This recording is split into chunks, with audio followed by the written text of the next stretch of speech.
আজকে একটা দোয়া শিখাবো আপনাদেরকে।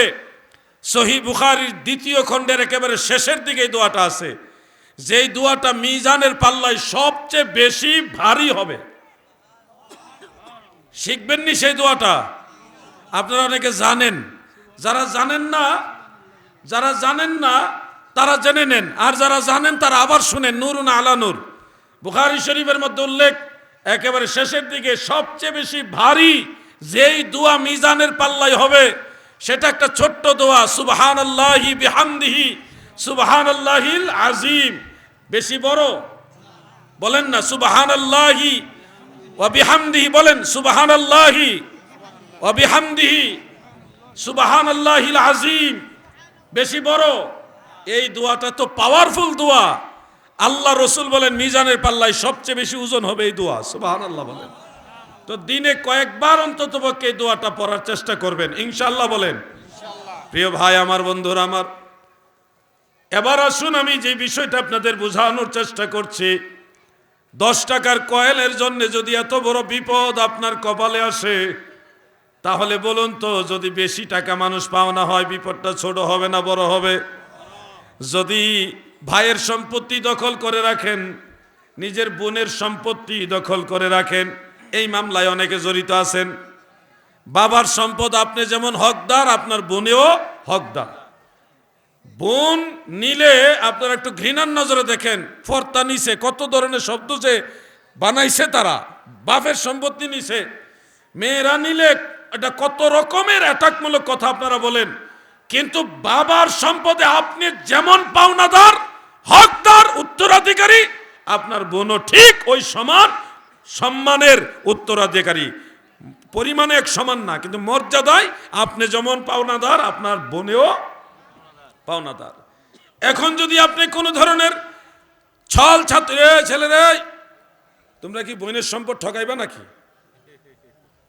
এরা তো লক্ষণ বালানা দেখা যায়। বোনের সম্পদ ঠকাইবেন আপনারা? এই যুবক ভাইরা, বোনের সম্পদ ঠকাইবেন? তাহলে খারাপ রয়েছেন কে? হ্যাঁ, 2জন জায়গা, এরা মনে হয় বোনের সম্পদ ঠকাইব, এরা লক্ষণ বালানা।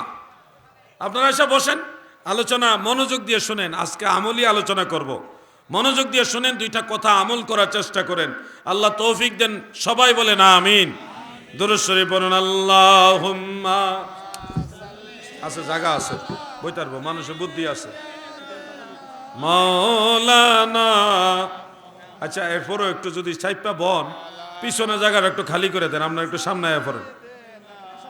মাওলানা মুহাম্মদ আল্লাহুম্মা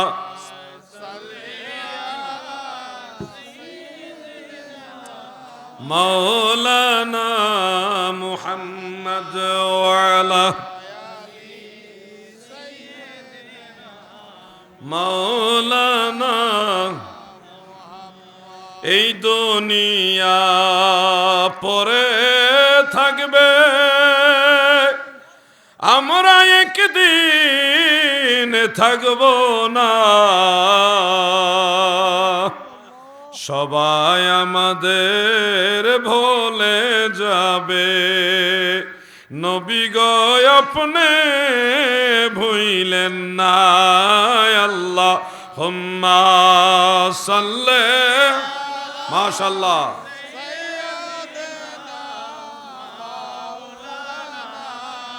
পানি দাও। এটা কি দিছো পানি?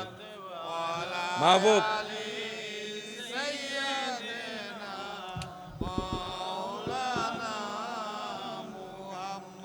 আমার দাদু ভাইরা গভীর মনোযোগ। যারা ভাই, অবশ্যই বাবার সম্পদ নিজের বোনদেরকে যথাযথভাবে বুঝিয়ে দিবেন। যদি বুঝিয়ে না দেন, তাহলে হাসরের ময়দানে আপনার বোনের মামলাই আপনার জাহান্নাম হয়ে যাবে, আর বাকিটি লাগতোই না। কথা বুঝছেন? জাহান্নামে যাওয়ার জন্য আপনার অন্য মামলার এটা করা লাগবে না, মানে উত্থাপন করা লাগবে না। ওই এক বোনের মামলায় আপনার ঠিকানা হয়ে যাবে জাহান্নাম। না, জাহান্নামরে ডরান না, জাহান্নামরে ডরাননি না। একজন গজল গাইতেছে, আমি চাই না বেহেশত, ভয় পাই না জাহান্নাম, এরকম গজল গাইছে। শুনেন, জাহান্নামকে ভয় পাই না যারা বলে, তারা মূলত আল্লাহকে বৃদ্ধাঙ্গুলি দেখায়। কেন? আল্লাহ নিজে বলতেছে ওয়াত্তাকুন নার, তোমরা জাহান্নামের আগুনকে ভয় পাও, ভয় করো। আল্লাহ বলতেছে ভয় করো, আর আপনারা বলতেছেন ভয় পাই না।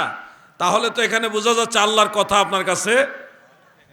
খবরদার, আল ঈমানু বাইনাল খাউফি ওয়ার রিদা, আল্লাহর দয়ার আশাও রাখতে হবে এবং জাহান্নামের আযাবের ভয়ও রাখতে হবে। দুইটার মাঝামাঝি হলো ঈমান।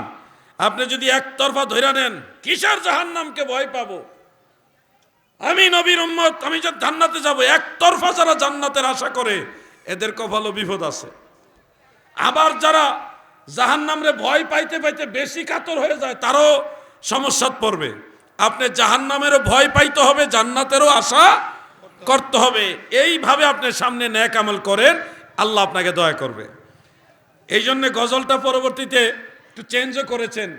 আমি চাই না বেহেশত, আমি চাই না জাহান্নাম, আমার কপালে লিখে দিও দয়াল নবীর নাম। মারহাবা বলেন। ঠিক আছে, আমি আল্লাহর কাছে জান্নাত চাই না, আমি আল্লাহর কাছে ক্ষমা চাই। আল্লাহ যদি আমাকে ক্ষমা করে দেন তাহলেই হবে। এরপর আল্লাহ খুশি হয়ে কোন জান্নাত দিবেন, কি দিবেন, এটা আমার আল্লাহর দয়া। সুবহানাল্লাহ বলেন। কিন্তু আপনি একবারও বলতে পারবেন না আমি জাহান্নাম ভয় পাই না। কেননা জাহান্নামকে ভয় পাওয়া মূলত আল্লাহকেই ভয় পাওয়া। জাহান্নাম যদি কেউ, জাহান্নাম তো অনেক গভীরের কথা। কবরের মধ্যে আল্লাহ তাআলা কিছু মানুষের জন্য কিছু সাপ বাজেট রাখছে। সাপ কি? সাপ সব মানুষের জন্য না। শুনুন, এখানে একটা বিষয়, আমাদের শিক্ষিত যারা আছেন, জেনারেল শিক্ষিত, আপনাদের এটা বোঝা দরকার। অনেক ভাইয়েরা মনে করেন কবরের আযাব, কবরের সাপ, কবরের আগুন, এই ধরনের বিষয়গুলি বললে ওনারা, যারা এই জমানার বেশি শিক্ষিত, ওনারা মনে করে এগুলি মনে হয় ভুল ওয়াজ, আমরা ভয় দেখাই। আসল বিষয়টা আমাদের জানতে হবে।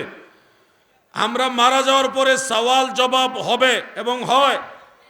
এটা কি ফিজিক্যালি এই কবরই হয় নাকি কোথায় হয়, এই প্রশ্নটা অনেকের ভিতরে ঘুরপাক খায়।